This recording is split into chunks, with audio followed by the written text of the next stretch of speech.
Hey guys, welcome back. Today I have swatches to share with you from Pampered Polishes. This is a brand new collection called Un Poco Loco, and they will be releasing on March 21st, and they will each be $11.50 each. They will only be sold individually, not as a set, and this will be a one-time release. These polishes will not be restocked. So if you see anything you like, be sure to go ahead and grab it because you might miss the chance to do it at a later date. So there are 6 polishes in this collection. Why don't we go ahead and get started? The first polish that we're going to have a look at today is called Remember Me. It is a sapphire blue with a bright blue flash. It is loaded with gold flakes and gold holographic micro glitter. This polish is beautiful and it has a wonderful formula. It goes on smoothly and evenly. It stayed exactly where I put it. It didn't give me any application issues. I had no staining, I had no running, I had no pooling. It was a beautiful polish that was opaque for me in just 2 coats. The removal was, I found, to be quite easy. The micro glitter that's in there didn't give me much of a hard time upon removal. And this polish also looks fantastic with a matte top coat, which I'm going to pop in at the end of this video for you to see. The next polish is Dante The El Libre. It's described as a neon pink crelly with silver and gold holographic flakes, as well as a smattering of ultra chrome chameleon flakes. This polish had a wonderful formula for such a light color. I was just thrilled with its formula and its application. It went on very smoothly, very evenly. It stayed exactly where I put it. I had 0 application issues. I had no running, no pooling. I had no staining, and it was opaque for me in 2 coats, which I absolutely loved because these brighter colors tend to always need 3, and this one did not. So my final swatches are going to show you 2 coats and a glossy top coat, and then with a matte top coat. Also, these did not dry textured, and it was, well, not difficult to remove at all. This next polish is called Ernesto De La Cruz, and it is described as a super light, almost white in certain lights, lavender crelly with a variety of rainbow metallic glitter in different shapes and sizes. This polish had a wonderful formula. That please don't mind the application. This was the first polish that I had swatched after I chopped my nails, and I put entirely too much polish on the brush and made a giant mess. It was not the fault of the polish.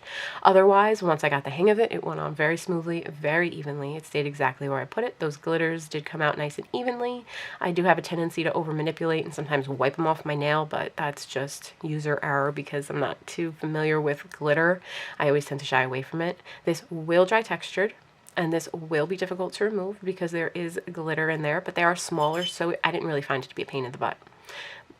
This next polish that we're going to have a look at is Mama Coco, and Mama Coco is described as a pastel yellow crelly with a variety of navy blue glitter in different shapes and sizes.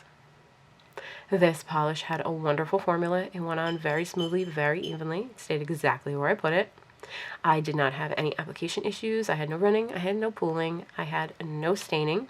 I was absolutely another one that had me overjoyed with its opacity. It was opaque for me in just 2 coats. This will dry textured because there is glitter in there, and it will be a little bit on the difficult side to remove, but it wasn't the worst experience. My swatches of it show you 2 coats and a glossy top coat and then a matte top coat. This next polish is Mama Imelda, and it is described as an extremely holographic polish with a green to purple shifting shimmer. This can be built up in 3 coats, which is what I'm going to show it to you here. Honestly, as soon as I swatched it on its own in 3 coats, I fell head over heels in love with it. It was so sparkly, and I just loved that shifting shimmer. It was just so beautiful. I didn't remember to do it as a topper, to be 100% honest with you. I just swatched this and then I was done for the night because I just couldn't bear to take it off. It was gorgeous. But Timberland, Pampered Polishes herself, did show it swatched over 4 different colors on her channel, so you can go ahead and check that out if you want to see what it looks like as a topper. But my swatches are going to show you 3 coats and a glossy top coat. This did not dry textured, and it was not difficult for me to remove at all. The formula was perfection, and this is a beautiful hollow polish. This next polish that we're going to have a look at is Dia de los Muertos, and it is described as a murky green crelly with a sapphire shimmer and neon glitter. This polish had a wonderful formula. This whole collection, wonderful formulas. Seriously, I am not the biggest crelly person, as you guys know, because I have an aversion to anything that takes me more than 3 seconds to remove, but this collection, just perfect formulas. It was really newbie proof. Like, seriously, wonderful formulas. This will dry textured. It will be difficult to remove because it does have glitter, but it wasn't the worst because those glitters were small. I do find that the smaller glitters don't give me much of a hard time as the bigger, more denser micro glitter polishes for removal. So don't be too shy to, test your feet in the water if you're like me with an aversion to glitter and difficult to remove polishes with this collection, if there's anything that you like, because honestly, they weren't that hard to remove. I was pleasantly surprised. But since I've babbled and that video is long since passed, that was Dia de los Muertos. It had a wonderful formula. It didn't give me any application issues, and I had it shown with a glossy top coat and a matte top coat. That wraps up this video. I hope you guys enjoyed it. Let me know which ones you love. Let me know which ones you're going to pick up. Just drop me a comment below. Let me know how you're doing in this situation that we're all in. And I will talk to you very soon. Bye, guys.